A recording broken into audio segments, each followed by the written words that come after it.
Freedom Wars. Oh boy. I like to refer to it as a silent threat that currently has the second highest all-time opening sales for any Vita game out there.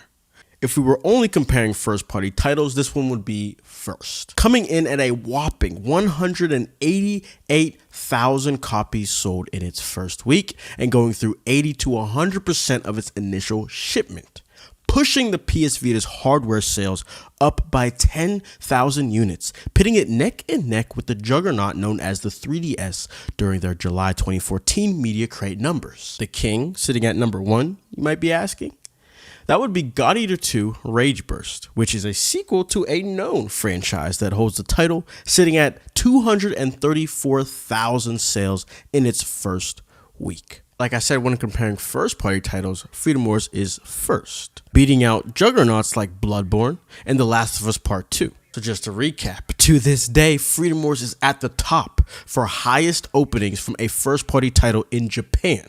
And it does not matter if we're talking about PS4 or PlayStation Vita. Freedom Wars was also the very last first-party title developed exclusively for the PlayStation Vita, releasing in 2014. For anybody who does not know about this game in any capacity, we're just going to read the Wikipedia summary, because look, I'm not here to review the game. That's not the point of this video. But I just feel like without that piece, the video doesn't feel complete, you know what I mean? Freedom Wars is a Japanese action role-playing video game developed by Japan Studio for the PlayStation Vita, released in 2014 and set in the distant future, where the majority of humankind is imprisoned in penal city-states known as panopticons, which wage war against one another. The game involves players cooperating to fight enemies and contribute towards their panopticon. What is that run-on sentence?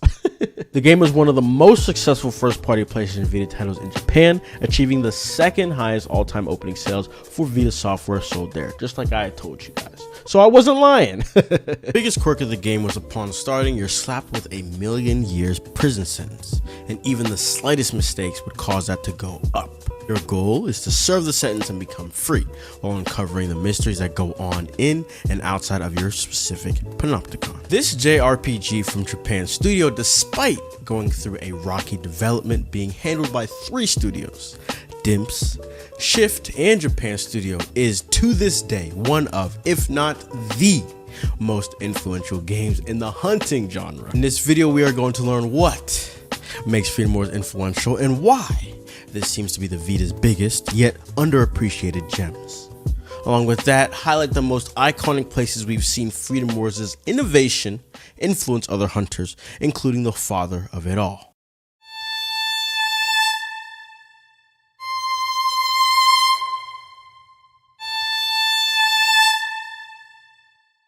To begin, I want to ask a question. What even is this hunting genre that I keep talking about? You know, like, what makes a hunting game?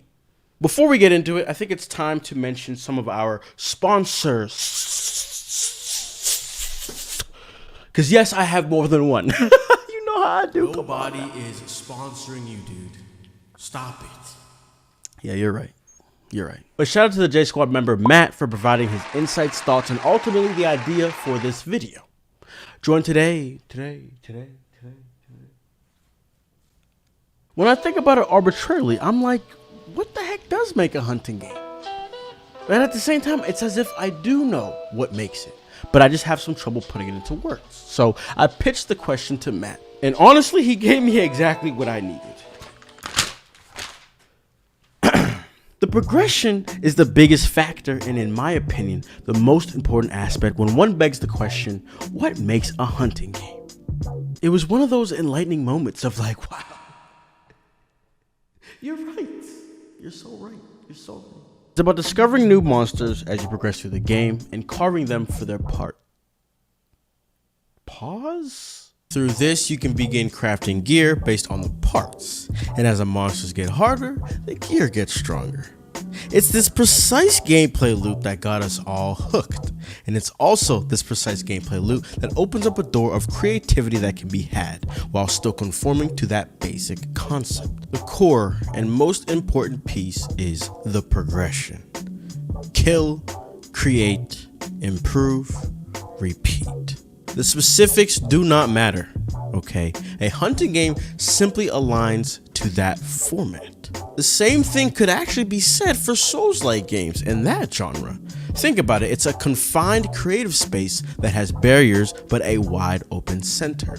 And while innovation is core and important to the development of the gaming industry, you don't always see offspring influence its father, do you? Something that's not entirely connected with our discussion today, but is still interesting nonetheless, is the important history between handhelds and the hunting genre. Monster Hunter didn't truly find its niche until it entered the handheld space, and I think that's partially due to its addictive and arguably repetitive nature.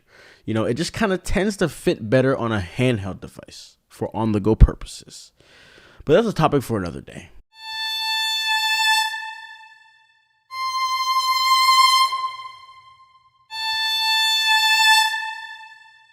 Freedom Wars from the jump was an ambitious title. The producer, Junichi Yoshizawa, was tasked to produce an original game that would promote hardware sales. And this is when he reached out to Toshiyuki Yasui, a game designer at Shift. It's important to understand, this is before Freedom Wars dropped, but after God Eater 2 destroyed their first week sales with their highly anticipated sequel, God Eater 2 Rage Burst. Per Junichi's words from his boss, the game needed to be a system seller. And to Yoshizawa, that meant a few things. Flexible playtime. We're all busy people, but handhelds are meant to adapt and adjust to an on-the-go lifestyle, and Freedom Wars needed to be flexible in this sense. The ability to play in short bursts, but enough content to allow for longer hunting sessions. Remember, handheld gaming is popular in Japan and a big piece of their culture. As we touched on briefly, the Monster Hunter genre found its home on handhelds for this very reason. Accessible gameplay. While Monster Hunter found its niche and created this hunting genre, there's still a subset of gamers, mostly shooter fans, who will probably never really look in Monster Hunter's direction.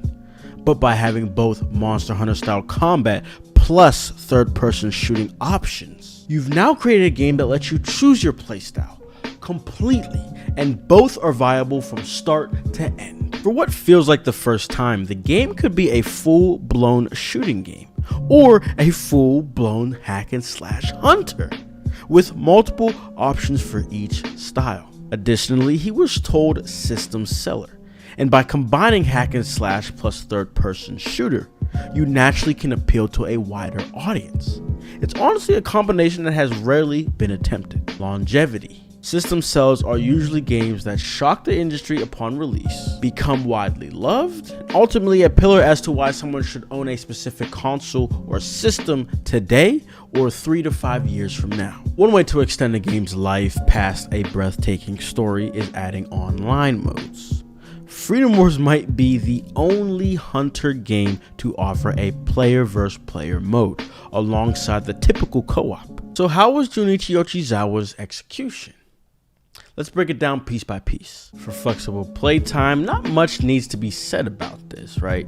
Handheld hunters are pretty cool. You can hop on for a nice 30 minutes and do a couple hunts, then be on your way. Or you can sink hours and hours grinding without any ever reason to stop besides having to shit or sleep. But who does any of that anyways?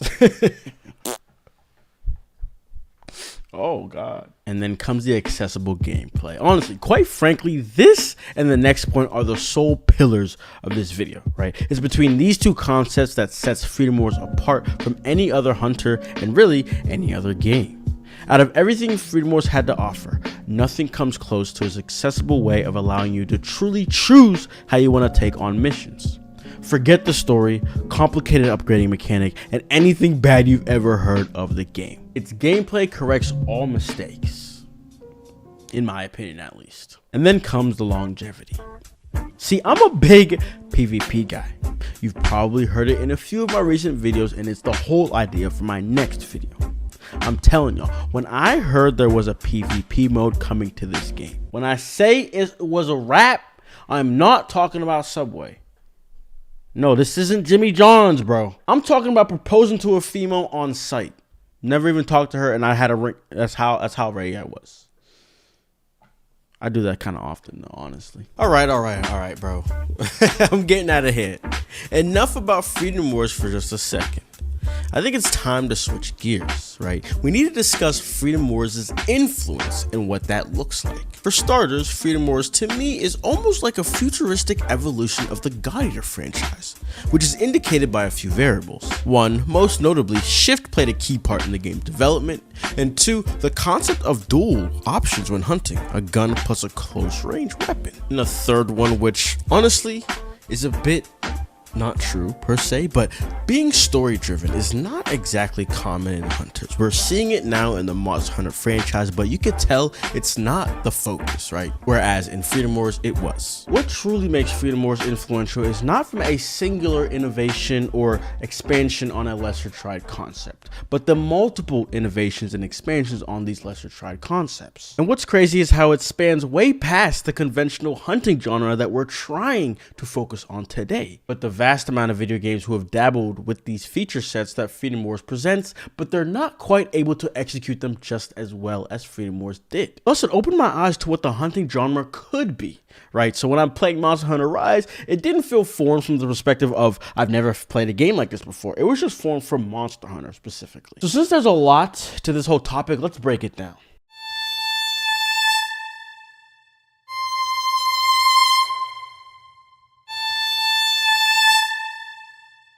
Started off, this is basically part 2 of my Monster Hunter Rise review. The first biggest innovative feature Freedom Wars introduced is the Thorn. This nifty tool turned a vertically challenged game into a jungle. Literally. So with that being said, we're not even really talking about Monster Hunter Rise. I just feel like it's redundant in the sense that I really put all my thoughts in that video, so it would just be me repeating myself. So go check out that review if you are curious. As I've said before, jumping is not common in hunting games, and the ones who do add it play and feel different from the ones who do not. But by adding in the Thorn or something similar, it not only keeps the same vibe as if there was no jump button, it allows for fast-paced action that requires precise inputs. While in my Monster Hunter Rise review, I classified the wire bug in Monster Hunter Rise as a better version of the Thorn, the difference isn't too far apart, and the Thorn still does some things better. It's just harder. On top of that, the areas and maps that can be created now become way more open and free, and even more complex due to not being forced into taking specific routes to get to a certain destination. Platforms, extravagant spiral stairs that without a way to maneuver more freely would be extremely annoying are all now viable. The way map designs can be structured is very different, and a point I failed to mention in my review is just that. Right, the maps are just the most open any Monster Hunter has ever been. So, who was influenced? When Tekkiden 2 appeared, bro, that was my first realization that, yeah, Freedom Wars did something, you know? Because Tekkiden was the first ninja-styled Monster Hunter game to appear and honestly did pretty well for itself, hence the sequel. It's good to know that the PlayStation Vita was basically the womb for like new Monster Hunter-styled games, especially considering we never truly got a traditional Monster Hunter game outside of Japan. So it was time for others to try and fill that gap. I can't speak on this specific feature too heavily, having not played it all that much, but it was a grapple in the form of a hand that allowed you to grab onto objects and monsters alike. To be honest, it was a bit janky when I had played the demo, but I liked how they took their own spin with it. You know, at the very least, it felt unique. And what did I say about the environments and maps? As soon as the ability to maneuver in a vertical sense got introduced, the environments are adversely affected. Tekkiden 2 is the first open-world monster hunting game in the world. I think. The franchise was always on the fast-paced side, but this grapple and open-world feature set took it further. Next, we have Monster Hunter World Iceborne, which added this odd feature called the Clutch Claw. While this might be more of a Reach influence, one thing I do want to note is the fact that Monster Hunter World is a stripped-down version of the franchise, right? It was like a series reset. The features in the game are very tame and hyper-realistic. So adding a grapple mechanic any crazier would affect the whole flow of the game, so the tameness of the Clutch Claw kind of makes sense to me. Either way, it's another grapple, but is less for movement and more for skills and tactics.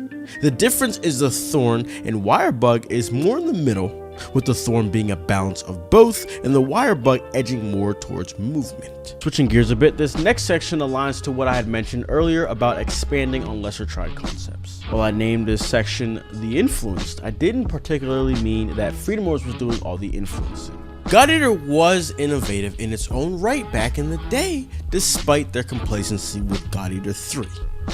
Introducing the concept of dual loadouts like I touched on, guns and swords, to explain it in simple terms was a cool and interesting approach for this genre. But with God Eater, these weren't your traditional guns and swords. They felt very different. And this is a good thing, right? I like it when games define themselves differently from the crowd. But PlayStation was trying to create a system seller, so Freedom Wars needed to improve upon this concept. Again, this is in no way showing the way God Eater implemented it, but when we factor in all the pillars we needed to meet, longevity, which translated to online PvP, were part of the puzzle. And God Eater's format is not the easiest to implement into a PvP setting. The guns feel like a typical third-person shooter game, for the most part, and the options are diverse. Plus, unlike in God Eater where you must attack with your close range weapon in order to reload, you could rock double gun sets, a rocket launcher and your assault rifle, or the exact opposite, a light melee weapon and your spear or heavy weapon, right? Each class, light, heavy, which depicts the sword and guns, have different types that also play a bit different. Like I've been saying, the options were truly endless. But to reel it back a bit, God Eater does have a jump.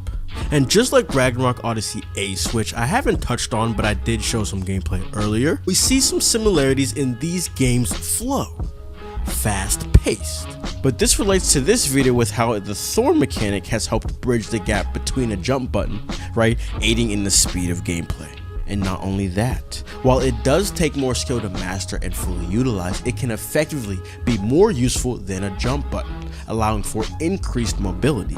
And it's this exact reason I say it's an innovative feature. Lastly, another area where God Eater was the first of its kind was a structured story. While Freedom Wars was marketed to be a story-driven and story-rich experience, that was one of its weaker areas. If you recall, at the start of this video, I made it a point to phrase one of my statements in a particular way. I had said, despite going through a rocky development being handled by 3 studios. Let's really think about this. 3 studios working on a single game is just not common. It's usually larger scale games that have 2 or more, but even then it's not that common.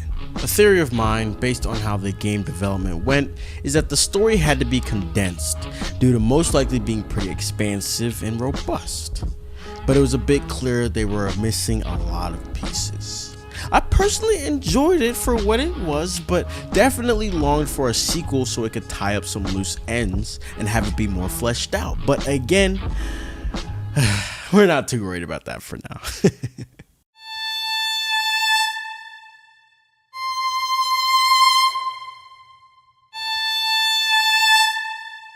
So I wanted this section just to cover games that have implemented things like the grapple before Freedom Wars' time, because for all we care, they could have been what inspired the devs to implement it in the first place. But there's only a few games that I know of and I didn't play or sink that much time into. Firstly is Lost Planet 2, which is a game my Discord squad continues to remind me of when I start to overly praise the Thorn in Freedom Wars. Finding gameplay showcasing that is a bit hard, but my man Mr. Tor 2 was here to save the day. He actually shows the capabilities that honestly should be talked about more, but I feel like this game has just simply been forgotten. It's kind of crazy to me. Many of its features are present with the Thorn, and actually now that I look at it, man, like just looking at this specific gameplay, the atmosphere honestly reminds me a bit of Freedom Wars. Honestly, in terms of improvement, I definitely think, Freedom Wars fine-tunes it, but the changes are pretty minimal, for being honest. There was one feature that I saw Freedom Wars didn't even have that Lost Planet 2's grapple had, and I was like hanging upside down from the ceilings. But let's just act like this game doesn't exist, like we've been doing. Zed's gonna be mad at that.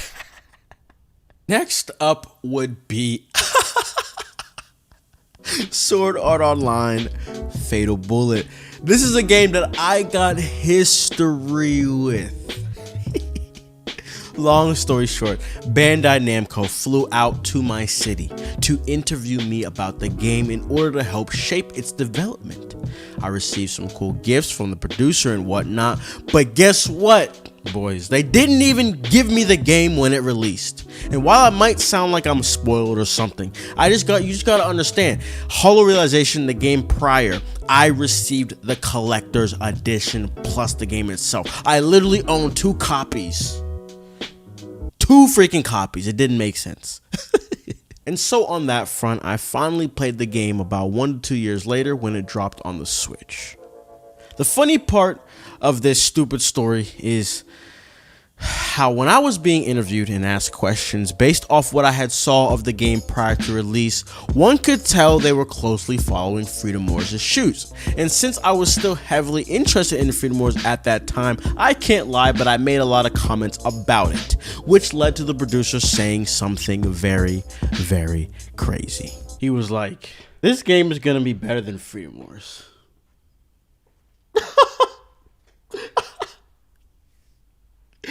Oh, chill out, buddy. Chill out. You don't gotta say all of that, man. When he said it, I almost spit my coffee out because we were at Starbucks at the time. Needless to say, the game was not better after my experience. Not that I was thinking it would be anyways, but you know, maybe the only way I would let somebody argue with that is story-wise, but I'm not too worried about that. You know what I'm saying? Like I said, the game had many similarities by looks to Freedom Wars, and most notably a type of grapple mechanic.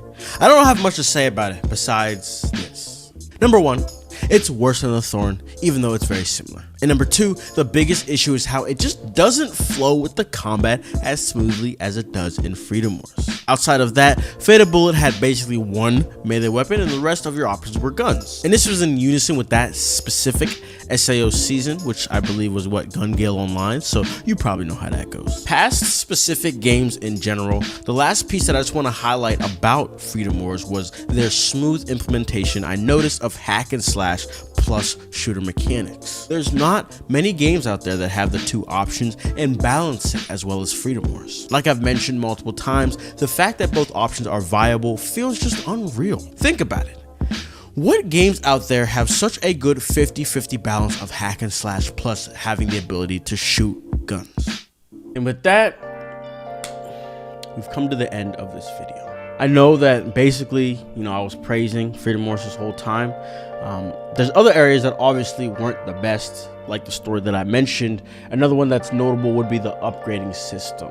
Oh my god. I have 2 separate tutorials going over the upgrading system, a basic and an advanced, and I'm telling you, the advanced one, you need a college degree, a GED, you need some type of piece of paper from school to fully comprehend it. And I just don't know why they went down that route of such a confusing and convoluted process, but I can not lie. I'm not going to sit here and lie to you guys.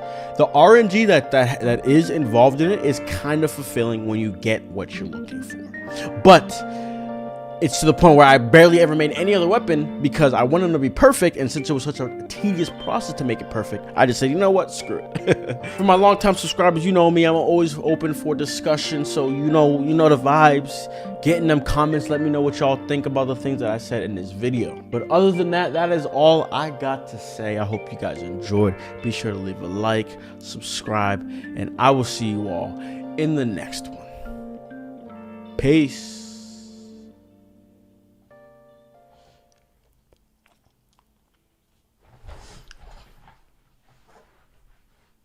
Y'all see that? Subpar YouTuber, by the way.